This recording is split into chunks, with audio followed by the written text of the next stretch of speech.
ಕೋಗಿಲು ಲೇಔಟ್ನಲ್ಲಿ ಅಕ್ರಮ ಮನೆ ತೆರವು ಪ್ರಕರಣಕ್ಕೆ ಸಂಬಂಧಪಟ್ಟಂತೆ ಸುದ್ದಿ ಬಳಸಿ ಕಾಂಗ್ರೆಸ್ ಕುರುಳಿಗೆ ಸುತ್ತಕೊಳ್ಳುತ್ತಾ ಕೇಸ್. ಕಾಂಗ್ರೆಸ್ ಮುಖಂಡನ ನಂಬಿ ಮೋಸ ಹೋದ್ರ ನಿವಾಸಿಗಳು. ಕಡಿಮೆ ದುಡ್ಡಿಗೆ ಮನೆ ಸಿಗುತ್ತೆ ಅಂತ ನಂಬಿದ್ದಂತಹ ನೂರಾರು ಮಂದಿ.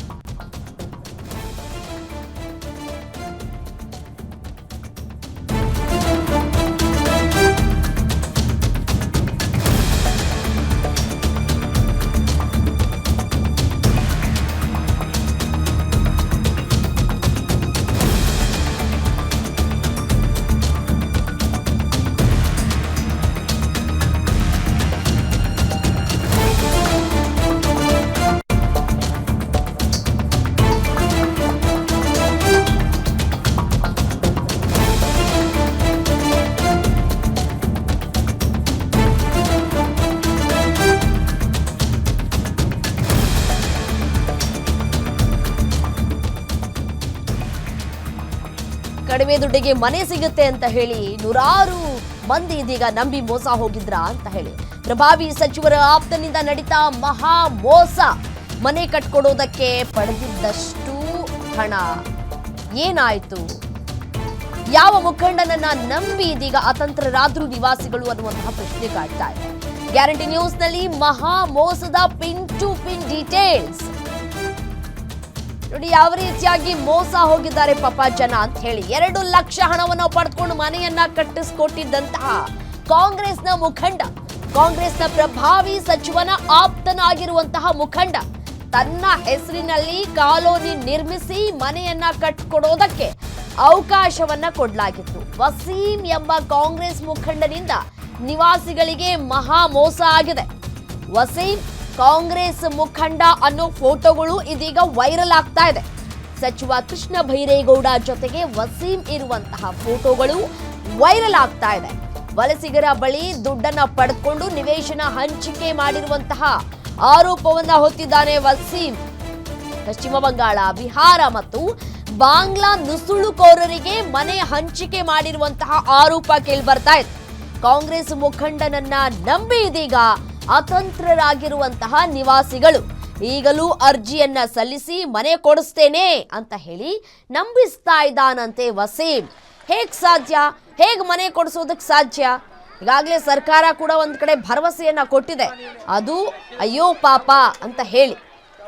ಯಾಕೆಂತ ಇದ್ರೆ ಇದು ಅಕ್ರಮ ಅನ್ನೋದು ಎಲ್ರಿಗೂ ಕೂಡ ಗೊತ್ತಿರುವಂಥದ್ದು. ಅದು ಕಾಂಗ್ರೆಸ್ ಸರ್ಕಾರವೇ ಒಪ್ಕೊಂಡಿದೆ, ಸಿಎಂ ಕೂಡ ಒಪ್ಕೊಂಡಿದ್ದಾರೆ, DCM ಕೂಡ ಒಪ್ಕೊಂಡಿದ್ದಾರೆ, ಮತ್ತೆ ಜಮೀರ್ ಅವರು ಕೂಡ ಹೇಳಿಕೆಯನ್ನ ಕೊಟ್ಟಿದ್ದಾರೆ. ಎಷ್ಟು ಜನ ನಿರಾಶ್ರಿತರಿದ್ದಾರೆ, ಎಷ್ಟು ಜನಕ್ಕೆ ಮನೆ ಇಲ್ಲ ಅನ್ನೋದನ್ನ ಅವರೇ ಖುದ್ದು ಒಪ್ಕೊಂಡಿದ್ದಾರೆ. ಸೊ ಹಾಗಾಗಿ ಇದೀಗ ಕೃಷ್ಣ ಭೈರೇಗೌಡ ಅವರ ಜೊತೆಗೆ ಇದ್ದಂತಹ ಈ ವಸೀಂನಿಂದ ಮಹಾ ವಂಚನೆ, ಮಹಾ ಮೋಸ ಆಗಿದೆ ಅನ್ನುವಂತಹ ಮಾಹಿತಿ ಸಿಗ್ತಾ ಇದೆ. ಸರ್, ಈಗ ಸರ್ಕಾರ ಘೋಷಣೆ ಮಾಡೈತೆ ಜನವರಿ 1ಗೆ ನಮ್ಮ DCM ಸಾಹೇಬರು ಮತ್ತು ಜಮೀರ್ ಅಹಮದ್ ಸಾಹೇಬರು 1ನೇ ತಾರೀಕಿಗೆ ನಿಮಗೆ ಸ್ಥಳಾಂತರ ಮಾಡ್ತೀವಿ, ಬೈಯಪ್ಪನಹಳ್ಳಿನಲ್ಲಿ ನಿಮಗೆ ಕ್ವಾರ್ಟರ್ಸ್ ಕೊಡ್ತೀವಿ ಅಂತ ಹೇಳಿದ್ದಾರೆ. ಆಮೇಲೆ ಅವತ್ತಿಂದಾನೆ ಸಾಹೇಬರು DCM ಸಾಹೇಬರು ಬಂದಿದ್ದ ದಿನದಿಂದ ಇಲ್ಲಿ ವೆರಿಫಿಕೇಷನ್ ನಡೀತಾ ಇದೆ. ಫಸ್ಟ್ ದಿನ ಮಾಡಿದ್ರು, ಮತ್ತು ಮಾರನೇ ದಿನ ಮಾಡಿದ್ರು, ಮತ್ತು 3ನೇ ದಿನನೂ ಮಾಡಿದ್ದಾರೆ. ಮಾಡಿಬಿಟ್ಟು ಎಲ್ಲ ಕಲೆಕ್ಟ್ ಮಾಡೋ ಅದು ಶಾರ್ಟಿಂಗ್ ಮಾಡ್ತೀವಿ ಅಂತ ಹೇಳೋರೆ. ಯಾರಿಗೆ ಬರಬೇಕು ಯಾರಿಗಿಲ್ಲ ಅಂತ ಹೇಳ್ಬಿಟ್ಟು ಮೊನ್ನೆ ದಿನ ಸಾಹೇಬರು ಅಶೋಕ್ ಸಾಹೇಬರು ಮತ್ತು 3 ಜನ ಬಂದಿದ್ರಲ್ಲ, ಅವರೆಲ್ಲ ಬಂದು ಅವ್ರು ಏನೋ ಸದನಲ್ಲಿ ಏನೋ ಮಾತಾಡಿದಾರಂತೆ, ಇವ್ರಿಗೆ ಕೊಡಬೇಕು ಅವ್ರಿಗೆ ಕೊಡಬೇಕು ಅಂತ ಹೇಳ್ಬಿಟ್ಟು. ಎಸ್ಎನು ಇದೇ ವಿಚಾರಕ್ಕೆ ಸಂಬಂಧಪಟ್ಟಂತೆ ಮತ್ತಷ್ಟು ಡೀಟೇಲ್ಸ್ ಕೊಡ್ತಾ ಹೋಗ್ತಾರೆ. ಮೆಟ್ರೋ ಬ್ಯೂರೋ ಹೆಡ್ ಉಲ್ಲಾಸ್ ದೂರವಾಣಿ ಸಂಪರ್ಕದಲ್ಲಿದ್ದಾರೆ. ಉಲ್ಲಾಸ್, ಈ ವಸೀಂ ಅನ್ನುವಂತಹ ವ್ಯಕ್ತಿ ಯಾರು? ಈ ವಸೀಂ ಅಲ್ಲಿರುವಂತಹ ಎಲ್ಲಾ ಕುಟುಂಬಗಳಿಗೂ ಮೋಸವನ್ನ ಮಾಡಿದ್ದಾನ? ಈತನ ಹಿನ್ನೆಲೆ ಏನು? ಮತ್ತೆ ಕೃಷ್ಣ ಭೈರೇಗೌಡ ಅವರಿಗೆ ಇದ್ಯಾವುದು ಗೊತ್ತಿಲ್ವಾ ಅಂತ? ರಮ್ಯಾ, ಕೋಗಿಲು ಕ್ರಾಸ್ನ ಬಳಿ ಜೀವಿಯ ಡೆಮಾಲಿಷನ್ ಮಾಡಿರೋ ವಿಚಾರಕ್ಕೆ ಸಂಬಂಧಪಟ್ಟಂತೆ ಪ್ರತಿ ದಿವಸನೂ ಕೂಡ ರಾಜಕೀಯವಾಗಿ ಆರೋಪ ಪ್ರತ್ಯಾರೋಪಕ್ಕೆ ಕಾರಣ ಆಗ್ತದೆ.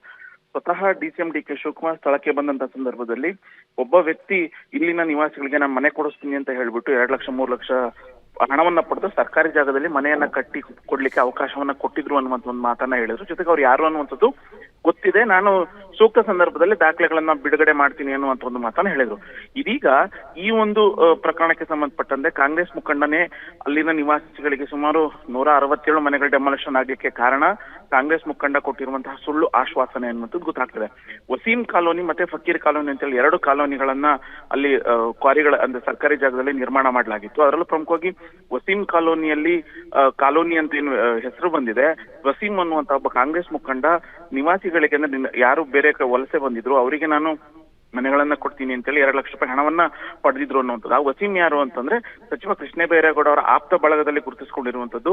ಜೊತೆಗೆ ಕೃಷ್ಣ ಬೈರೇಗೌಡ ಅವರ ಬಹುತೇಕ ಕಾರ್ಯಕ್ರಮಗಳಲ್ಲೂ ಕೂಡ ವಸೀಂ ಅವರ ನೇತೃತ್ವವನ್ನ ವಹಿಸಿದ್ದಾರೆ ಅನ್ನುವಂತಹ ಸಂಬಂಧಪಟ್ಟಂತ ಫೋಟೋಗಳು ಕೂಡ ಇದೀಗ ವೈರಲ್ ಆಗ್ತಾ ಇದೆ. ಎಲ್ಲೋ ಒಂದ್ ಕಡೆ ಕಾಂಗ್ರೆಸ್ ಮುಖಂಡನೇ ಅಲ್ಲಿರುವಂತಹ ನಿವಾಸಿಗಳನ್ನ ಅಥವಾ ವಲಸಿಗರು ಯಾರಿದ್ರು ಅವರಿಗೆ ವಂಚಿಸಿ ಹಣವನ್ನ 1 ಲಕ್ಷ 2 ಲಕ್ಷ 3 ಲಕ್ಷ 4 ಲಕ್ಷ ತನಕನೂ ಕೂಡ ಹಣವನ್ನ ಪಡೆದು ಅಲ್ಲಿ ಮನೆ ಕಟ್ಕೊಡ್ಲಿಕ್ಕೆ ಅವಕಾಶ ಕೊಟ್ಟಿದ್ದಾರೆ ಅನ್ನುವಂಥದ್ದು ಆರೋಪನು ಕೂಡ ಕೇಳಿ ಬರ್ತಾ ಇದೆ. ಜೊತೆಗೆ ಈಗ ಅಲ್ಲಿರುವ ನಿವಾಸಿಗಳು ಯಾರು ಹಣವನ್ನ ಪಡೆದಿರುವಂತವ್ರು ವಸೀಂ ಅವರಿಗೆ ಸಿಕ್ಕರೆ ಅವರು ಇಲ್ಲ ಅರ್ಜಿಯನ್ನ ಸಲ್ಲಿಸಿ ನಿಮಗೆ ನಾನು ಭರವಸೆ ಕೊಟ್ಟಿದ್ದೀನಿ, ಮನೆಯನ್ನ ಕೊಟ್ಟೇ ಕೊಡ್ತೀನಿ ಅನ್ನುವಂತಹ ಒಂದು ಸುಳ್ಳು ಆಶ್ವಾಸನೆಯನ್ನು ಮತ್ತೆ ಕೊಡುವಂತ ಕೆಲಸವನ್ನ ವಸೀಂ ಮಾಡ್ತಾ ಇರುವಂತದ್ದು. ರಮ್ಯಾ.